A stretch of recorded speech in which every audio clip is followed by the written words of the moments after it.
देखिए अब हम यहाँ पर समझते हैं सम्मित संबंध, सिमेट्रिक रिलेशन। अब सिमेट्रिक रिलेशन क्या होता है, इसकी डेफिनेशन होती है किसी समुच्चय ए पर, ठीक है, किसी समुच्चय ए पर परिभाषित कोई संबंध आर, किसी समुच्चय ए पर परिभाषित कोई संबंध आर सम्मित संबंध कहलाता है यदि युग्म, ठीक है, यदि युग्म जो उसके ऑर्डर्ड पेयर होते हैं जिसको हम बोलते हैं क्रमित युग्म, युग्म ए बी अवयव है ए के, ठीक है, दोनों किसके अवयव होना चाहिए, ए के लिए, ठीक है। तो यहाँ पर इसका लिखने का तरीका होता है ए रिलेशन बी, मतलब ए का रिलेशन किसके साथ है, बी के साथ है, इम्प्लाइज डेट, तो बी का रिलेशन किसके साथ होना चाहिए, बी का रिलेशन ए के साथ होना चाहिए, ठीक है। और यहाँ पर हमने लगा दिया फॉर ऑल ए और बी ये दोनों किसके अवयव होना चाहिए, सेट ए के अवयव होना चाहिए, ठीक है। अब यहाँ पर ए रिलेशन बी है, सम्मित संबंध की ये कंडीशन याद रखना कि ए का रिलेशन अगर बी के साथ है इम्प्लाइज डेट, तो बी का रिलेशन ए के साथ होना चाहिए। फॉर ऑल मतलब सभी के लिए, किसके लिए, यहाँ पर ये जो ए और बी आ रहे हैं उन सभी के लिए ए और बी किसके अवयव होना चाहिए, सेट ए के, ठीक।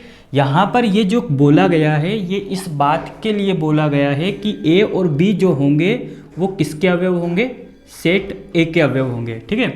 अब यहाँ पर अगर हम बात करते हैं, इसका एक तरीका और होता है लिखने का, वो तरीका होता है ए और बी, ठीक है, ए और बी अगर रिलेशन के अंदर आता है, मतलब ए बी एक क्रमित युग्म होता है, ए और बी अगर रिलेशन का अवयव है इम्प्लाइज डेट, तो बी और ए भी रिलेशन का अवयव होना चाहिए, ठीक है।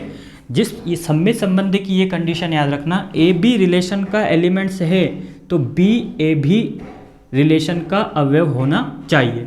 फॉर ऑल ए और बी अवयव होना चाहिए किसका, सेट ए का। तो देखिए कुछ बुक में इस तरीके से डिनोट किया जाता है और कुछ बुक में इस तरीके से डिनोट किया जाता है। तो जिस बुक का हम सॉल्यूशन कर रहे हैं, आर.बी. त्रिपाठी नूतन की जो बुक है, इसमें इसी तरीके से सब सवाल सोल्व किए जाते हैं, इसका ही उपयोग किया जाता है, ठीक है। तो जब मैं कोई भी सवाल को सोल्व करवाऊंगा तो ज़्यादातर सवालों में इसी का उपयोग हम करेंगे। आप इसका भी कर सकते हो, इसका भी कर सकते हो, सिर्फ लिखने का थोड़ा सा तरीका चेंज होता है। चेंज कैसे होता है, जैसे कि यहाँ पर हमने इसको लिखा है कि ए का रिलेशन किसके साथ है, बी के साथ है, ठीक है। फिर यहाँ लिखा है इम्प्लाइज डेट, तो बी का रिलेशन किसके साथ होना चाहिए, ए के साथ होना चाहिए, ये बात इसके अंदर बोली गई है। और यहाँ पर बोला गया फॉर ऑल, मतलब सभी ए और बी अवयव होंगे किसके, सेट ए के। इसको थोड़ा सा चेंज करके यहाँ लिख दिया, यहाँ पर बोला जाता है कि ए और बी अवयव है किसका, रिलेशन का, ठीक। यहाँ पर ये बोला गया है कि ए और बी अवयव होना चाहिए रिलेशन का, ए बी सदस्य होना चाहिए रिलेशन का, तो बी ए भी सदस्य होना चाहिए किसका, रिलेशन का। और यहाँ पे ए और बी, ए रिलेशन बी, इसको पढ़ा जाता है A relation B implies that B relation A. तो ये बात तो हमने समझी है।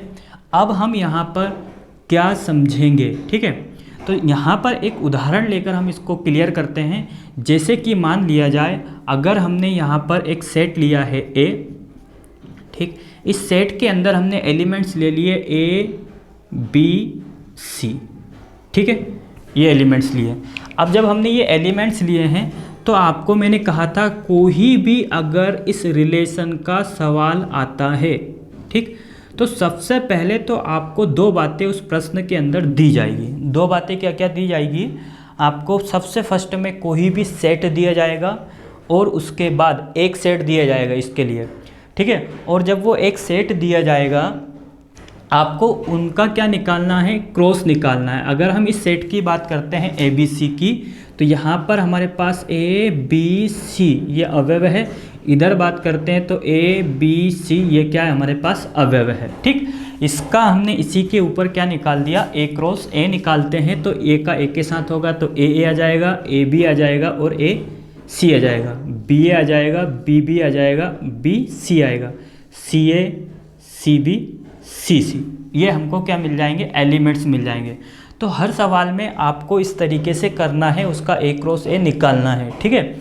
अब यहाँ पर हम क्या करते हैं, इसका ए क्रॉस ए निकालते हैं। सबसे फर्स्ट में यहाँ पर हम लिख देते हैं ए क्रॉस ए, ठीक। ए क्रॉस ए जब हम लिखते हैं तो हमारे पास एलिमेंट्स आएंगे ए बी ए सी, ठीक। फिर आ जाएगा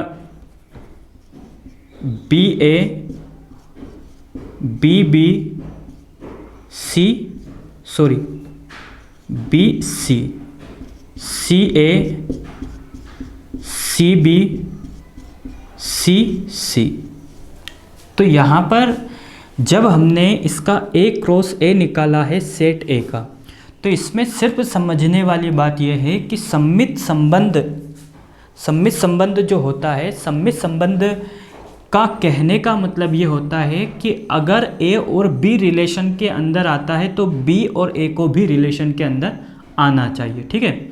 तो यहाँ पर देखिए ए क्रॉस ए जो है, अगर हम यहाँ पर इसका एक रिलेशन बना लेते हैं, हमने रिलेशन बना दिया ए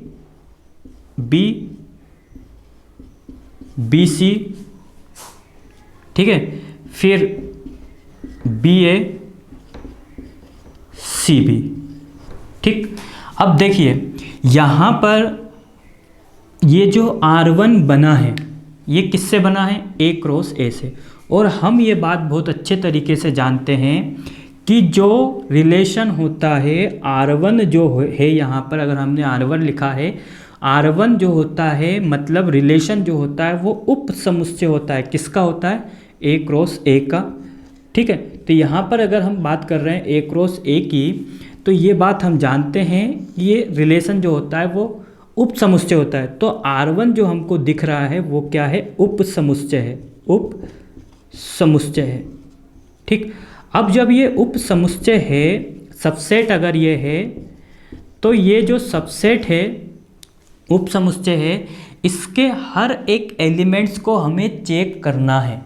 क्या करना है, चेक करना है। कहने का मतलब ये है कि ए और बी अगर रिलेशन के अंदर आता है, देखिएगा ए और बी अगर रिलेशन के अंदर आता है तो सममित संबंध की कंडीशन ये बोल रही है कि बी और ए भी रिलेशन के अंदर आना चाहिए। तो आप यहाँ पर देखिए ए और बी किसके अंदर आ रहा है, रिलेशन के अंदर आता है। तो बी ए भी क्या रिलेशन के अंदर आ रहा है, तो बिल्कुल आ रहा है, ठीक।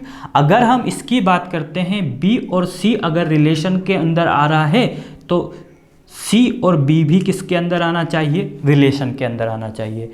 तो ये संबंध जो होता है वो संबंध क्या कहलाता है, सममित संबंध कहलाता है।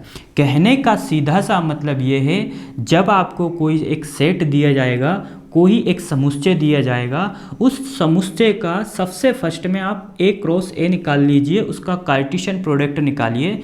कार्टेशियन प्रोडक्ट के बाद आपसे रिलेशन कुछ बोलेगा, ठीक, कुछ तो रिलेशन आपको प्रश्न में दिया जाएगा, उसके अकॉर्डिंग आप क्या बना लोगे, R1 बना लोगे, मतलब रिलेशन के एलिमेंट्स आप वहाँ पर बना लोगे।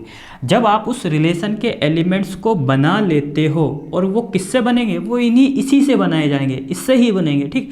जब वो इससे बनेंगे तो ये जो हमारा R बना है, ये यहाँ पर जो R हमको प्राप्त हुआ है, इस R के, इस रिलेशन के एक एक अवयव को चेक करना है, ठीक। अगर इसका एक भी अवयव ऐसा आता है जो इसकी इस कंडीशन को सेटिस्फाई नहीं करता है, तो इसका मतलब होता है कि वो सममित संबंध नहीं है। अब देखिए यहाँ पर तो हमने समझ लिया था कि ये जो R1 लिखा गया है ये सममित संबंध है, ठीक है।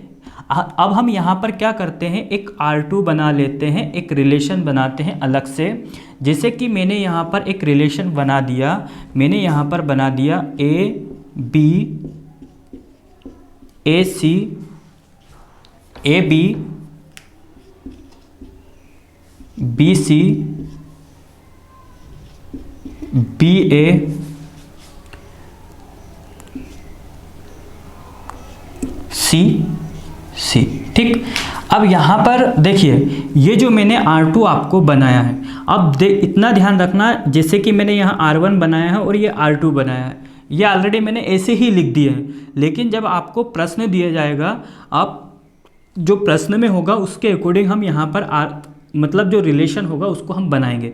तो देखिए, अगर हम R2 की बात करते हैं, ये जो R1 है ये क्या है, एक सममित संबंध है। R1 क्या है, यहाँ पर एक सममित संबंध है। अगर हम बात करते हैं R2 की, किसकी, R2 को अगर हम चेक करते हैं कि ये सममित संबंध है या नहीं है, ये हम चेक करते हैं।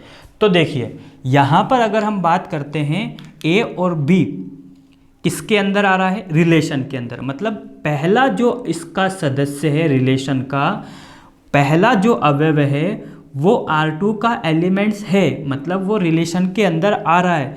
तो इसका मतलब ये है कि B और A को भी किसके अंदर आना चाहिए, रिलेशन के अंदर। तो बिल्कुल ये रिलेशन के अंदर आ रहा है, तो ये भी क्या हो रहा है, रिलेशन के अंदर आ रहा है। अब हम दूसरा अवयव देखते हैं B और C।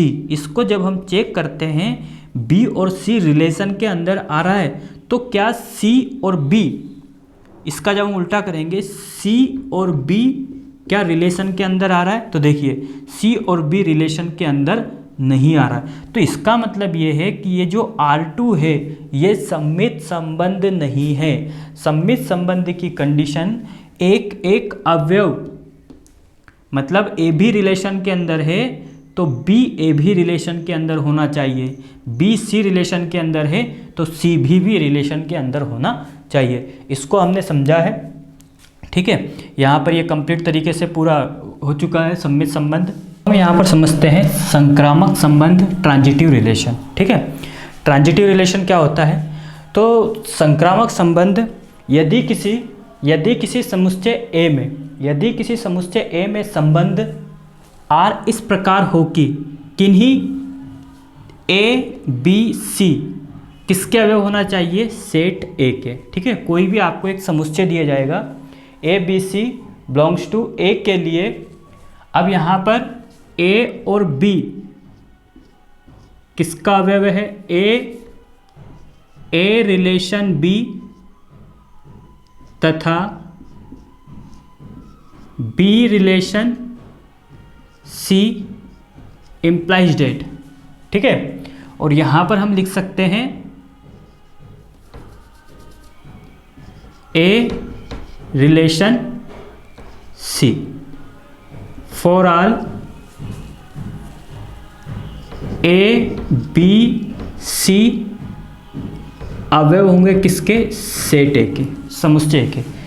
तो यहाँ पर जो लिखा गया है, यहाँ लिखा गया है A रिलेशन B, मतलब A का किसके साथ रिलेशन होना चाहिए, B के साथ, तथा B का रिलेशन किसके साथ होना चाहिए, C के साथ। तब यहाँ पर अगर ये रिलेशन A का B के साथ रिलेशन है, B का C के साथ है, तो A का रिलेशन किसके साथ होना चाहिए, C के साथ होना चाहिए, ठीक है। For all A B C, ये A और B C ये किसके एलिमेंट्स होने चाहिए, सेट A के अवयव होना चाहिए, ठीक है। इसको हम इस तरीके से भी लिख सकते हैं, A और B रिलेशन का अवयव है, ठीक है। B और C तथा लिख दीजिए, तथा B और C ये भी किसका सदस्य है, रिलेशन का, इम्प्लाइज डेट, ठीक है। A B किसका सदस्य है, रिलेशन का, B और C भी किसका होना चाहिए, रिलेशन का।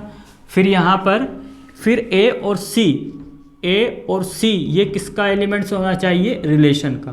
For all A B C अवयव है किसके, सेट A के, ठीक है। इसको समझने के लिए आपको करना क्या है, ठीक, आपको ये बात याद रखना है, जो आपको रिलेशन दिया जाएगा, ठीक, जो भी आपको रिलेशन दिया गया है उस रिलेशन के अकॉर्डिंग आपको इसे समझना है, ठीक, ये आपको याद रखना है, ठीक। अगर हम न्यूटन की बुक पढ़ेंगे तो सिर्फ इसी का उपयोग करेंगे, ठीक है। अब यहाँ पर देखिए A रिलेशन B है, A रिलेशन B तथा B relation C implies date A relation C, तो A और C भी किसके अंदर होना चाहिए, रिलेशन के अंदर होना चाहिए। तो देखिए अब हम यहाँ पर एक उदाहरण लेते हैं इसको समझने के लिए कि संक्रामक संबंध क्या होता है, ट्रांजिटिव रिलेशन। इसके लिए हम एक उदाहरण लेते हैं जो कि न्यूटन की बुक का है। जैसे कि मान लिया जाए एक समतल है, क्या है, एक समतल है, इसको जैसे कि हमने इसको समतल बना दिया, ठीक। समतल के अंदर एक सेट है जिसको हमने मान लिया P। क्या मान लिया?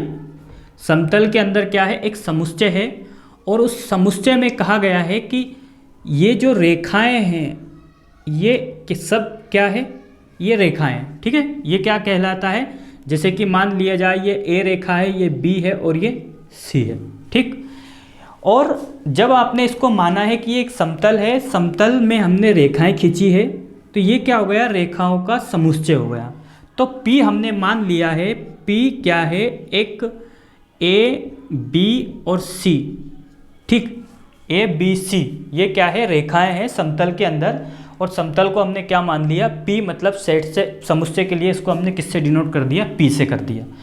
अब इतना करने के बाद, ठीक है, यहाँ पर रिलेशन आपको दिया गया है, तो रिलेशन इस बात को बोल रहा है कि ये जो रेखाएं हैं समांतर है। ये रेखाएं कैसी है, समांतर है। कहने का मतलब ये है A समांतर है किसके, B के, B किसके समांतर है, C के, मतलब ये सभी रेखाएं जो है ये समांतर है, ठीक है। तो यहाँ पर जब हम रिलेशन बनाते हैं, इसके अकॉर्डिंग जब हम इसको बनाते हैं तो क्या बनेगा, देखिए यहाँ पर हम बात जानते हैं रिलेशन के अंदर क्या क्या अवयव आ जाएंगे। रिलेशन के अंदर A और B आ जाएगा, क्या आ जाएगा, A और B किसके अंदर आएगा, रिलेशन के अंदर आ जाएगा, ठीक है। फिर इसके बाद A B रिलेशन के अंदर है, मतलब A किसके समांतर है, B के। तो देखिए जब आप क्या करोगे, ये जो P लिखा है, क्या लिखा है, P लिखा गया है, इसका आप P क्रॉस P निकाल लीजिए। पहले क्या निकाल लोगे, P क्रॉस P। जब आप इसका P क्रॉस P निकालोगे तो एलिमेंट्स क्या आ जाएंगे, A A B A C B A B C sorry B B B C C A C B C C, ठीक है। तो ये P क्रॉस क्या आ गया हमारे पास, P आ गया। अब रिलेशन आपसे क्या बोल रहा है, रिलेशन बोल रहा है कि ये समांतर है। क्या है ये, समांतर। तो देखिए समांतर क्या है, अब यहाँ पर समांतर हम बता रहे हैं कि ये A और A, मतलब ये A किसके अंदर आ जाएगा, रिलेशन के अंदर, क्योंकि स्वयं रेखा स्वयं के समांतर हो सकती है। फिर यहाँ हम लिख सकते हैं A और B, ये भी क्या है, समांतर है। फिर A और C ये भी क्या है, समांतर है। तो ये सब क्या हो जाएगी, समांतर हो जाएगी, ठीक है। मतलब रिलेशन के अंदर P क्रॉस P के सारे एलिमेंट्स रिलेशन के अंदर आ जाते हैं, ठीक है। तो इसके बाद जब हम इसको चेक करते हैं इस नियम के अकॉर्डिंग, तो ये नियम ऐसी बोल रहा है कि अगर हम बात करते हैं A रिलेशन A की, अगर A रिलेशन A अगर रिलेशन के अंदर आता है तो हमने लिखा A रिलेशन A, ठीक।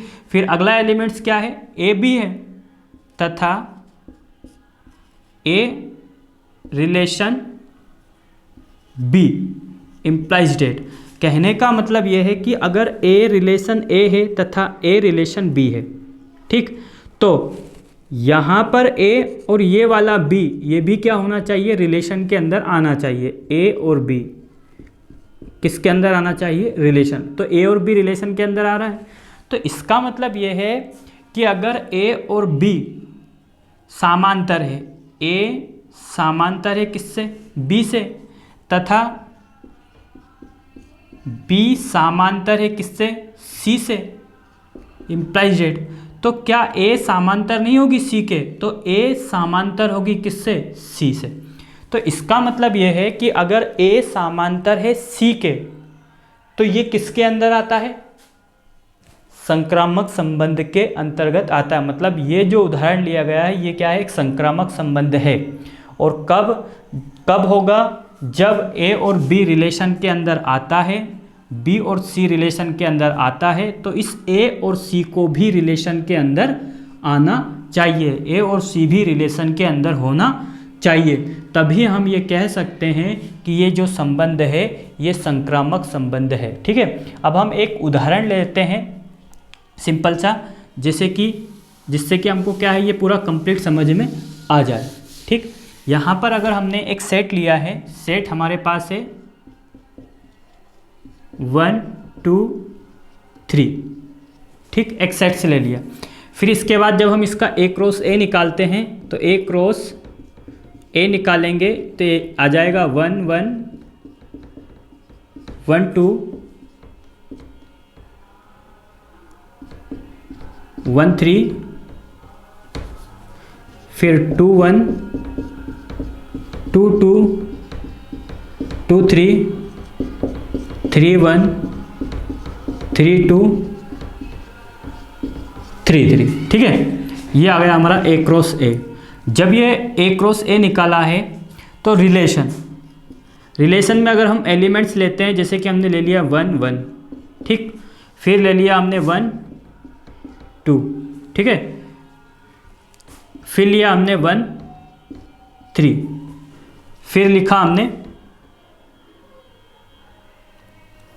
बस इतने ही एलिमेंट्स लिए, एक एलिमेंट्स लिया हमने